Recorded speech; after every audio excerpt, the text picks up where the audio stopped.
Bonjour, je m'appelle Juliane, je suis votre thérapeute musicale. Aujourd'hui, c'est plus simple que tout ce que je postais jusque maintenant. On va juste entraîner notre appareil vocal, s'amuser, chanter et c'est tout. Voilà, donc on va commencer tout de suite. Je propose aujourd'hui 3, peut-être 4 exercices. On va voir et on va commencer par l'échauffement corporel. Déposez s'il vous plaît les mains sur votre ventre et on y va. On respire, quand on prend l'air, le ventre se gonfle légèrement. Et quand j'expire, ça dégonfle. C'est à l'envers, ce qu'on fait tous les jours. Encore une fois.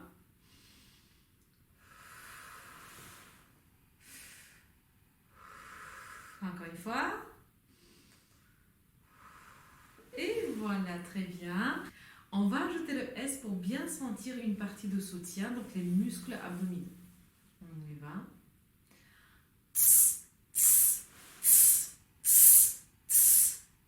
Très tonique. Si vous sentez que vous le faites avec la gorge, stop. Parce que ça ne marche pas. Il faut vraiment que vous sentez la connexion entre votre corps et votre voix.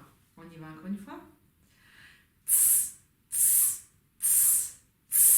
Très bien. Ensuite, c'est les côtes flottantes. Ici, les toutes petites côtes au niveau de votre taille. On va respirer en largeur. On y va. Je vous montre.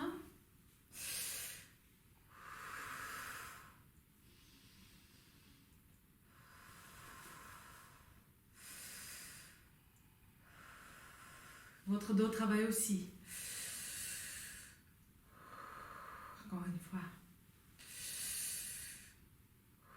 Super, voilà. Maintenant, on va les ouvrir et ajouter la consonne ch, comme ça. Mais en ce moment-là, le ventre va rentrer, comme chez les danseuses de ventre, très souple et tonique. On y va, on ouvre d'abord les côtes. Et maintenant, ça réveille tout notre appareil, diaphragme, et le sang circule mieux. Voilà, massez un petit peu les omoplates, en avant et en arrière.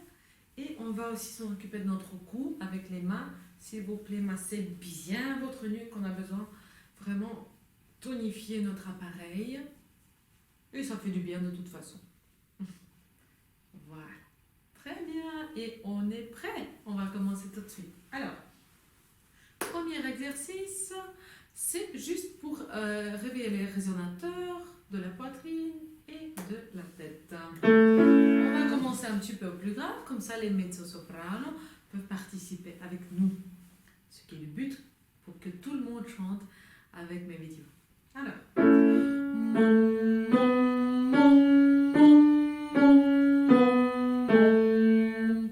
Chaque exercice que je propose doit avoir un sens. Donc imaginez que c'est des cloches.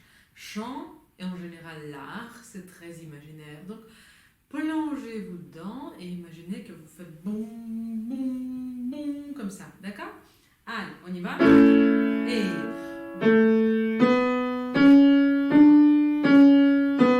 ouvert. Les dents ouvertes. Comme des cloches.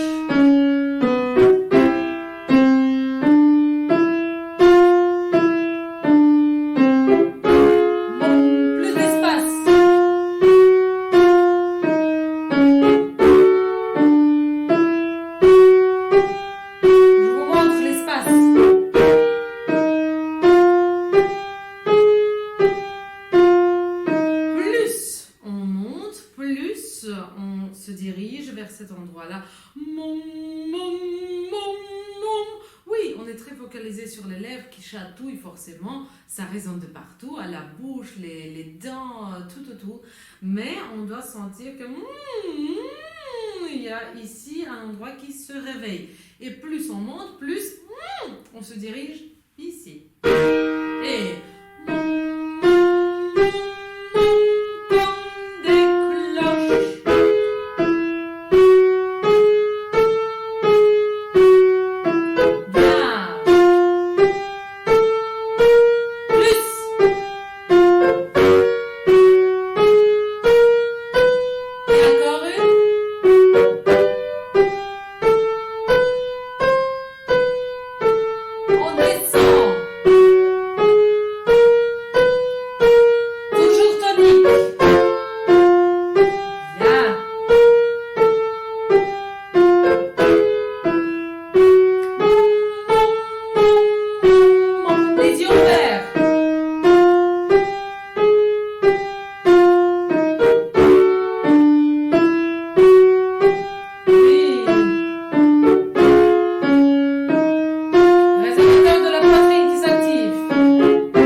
elle ouvre bien l'espace.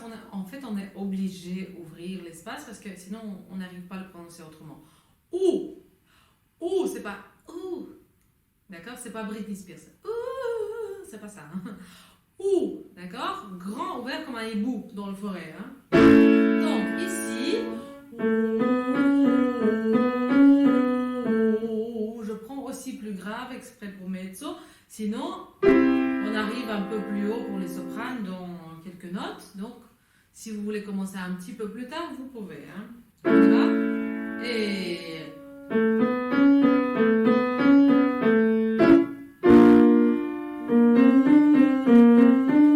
les yeux ouverts. Bien. Les dents ouverts aussi. Petite bouche. Bisous là. Espace. Bien. Vous pouvez tenir la main comme ça. Pour vous aider. Plus on monte, plus j'ai besoin d'espace derrière notre bouche. Hein. Regardez. Là où je sens le froid, c'est là où je chante. Hein. Ouh, ouh, ouh. D'accord? Si je sens quelque chose plus métallique, ouh, comme ça, c'est pas juste. Hein.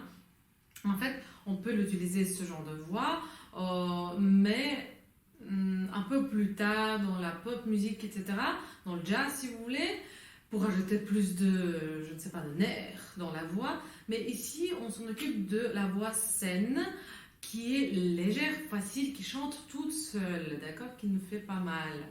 Ouh, ouverte, d'accord? Essayons.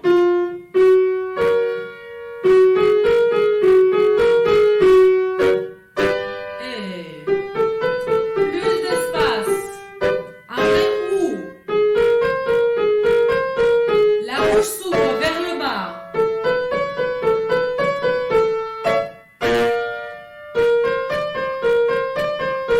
Ouvrez la bouche.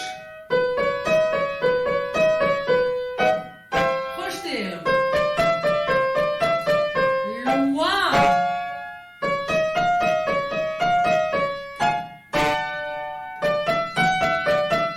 Encore une.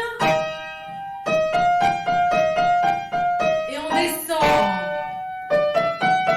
Toujours tonique.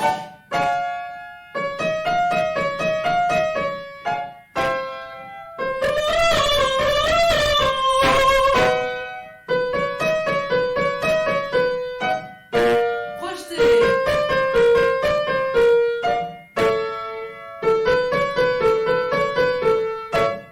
Ah.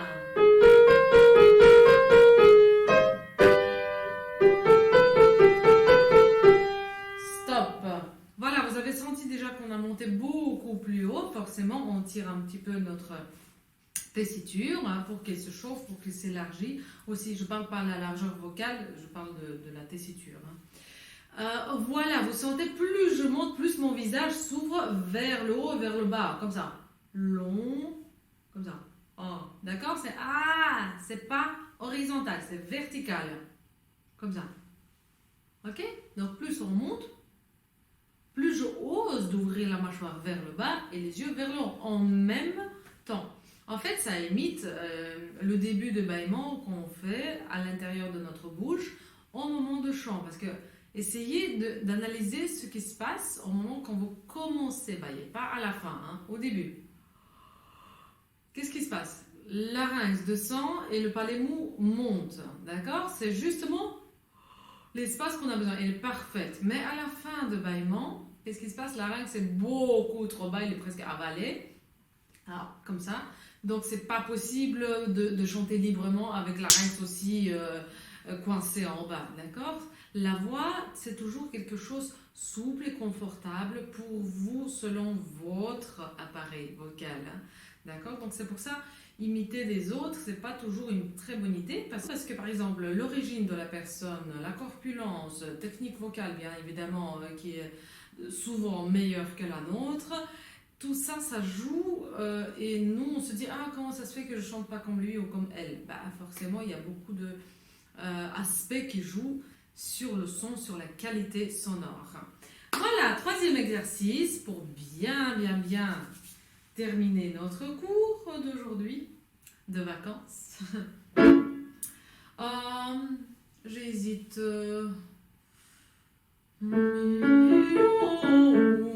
Voilà, on va prendre directement un exercice sur une octave. Et là, j'ai vraiment besoin la suite de notre exercice sur OU, que vous ouvrez le visage comme ça pour la note aiguë. Hein. Donc, mi. Là, on a juste les yeux ouverts et on accroche le son derrière notre nez, dans le masque. Moi, j'ai déjà parlé des sinus, regardez mes vidéos précédentes, s'il vous plaît. Ça s'appelle les résonateurs. Mais, ça, c'est un grand saut de cartes. Là, je besoin et en plus, je change la voyelle. Hein. D'accord? Donc là, j'ai vraiment besoin d'imaginer que, bam, je jette quelque chose, par exemple une fleur. Vous pouvez carrément faire le geste. Chaque exercice doit avoir le sens. Hein. D'accord? Donc, et vous descendez. Ok? Mais toujours restez ouvert. Tant que vous avez monté sur l'étage supérieur, vous restez aussi ouvert pour la suite. Ça ne se termine pas sur la note aiguë. Hein? Parce que souvent, j'entends tout qui s'écroule. Hein? D'accord? Et le mimique et l'espace à l'intérieur, ça reste ouvert jusqu'à dernière note de chaque exercice. Plus on monte, plus l'ouverture est présente. On y va. 3, 4.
Vous avez pu voir une des possibilités de s'entraîner tous les jours. Voilà, on commence toujours par réveiller juste l'appareil, un petit peu masser les cordes vocales, réveiller les résonateurs, etc.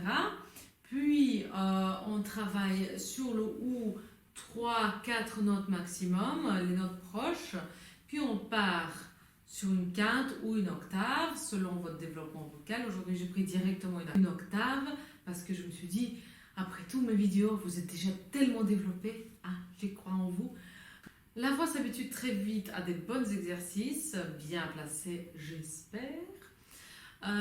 Et après ça, bien sûr, bien logique si elle va se développer plus rapidement.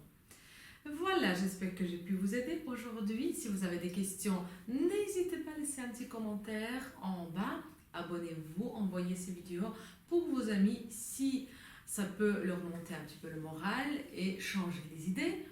Likez et je vous attends à très bientôt.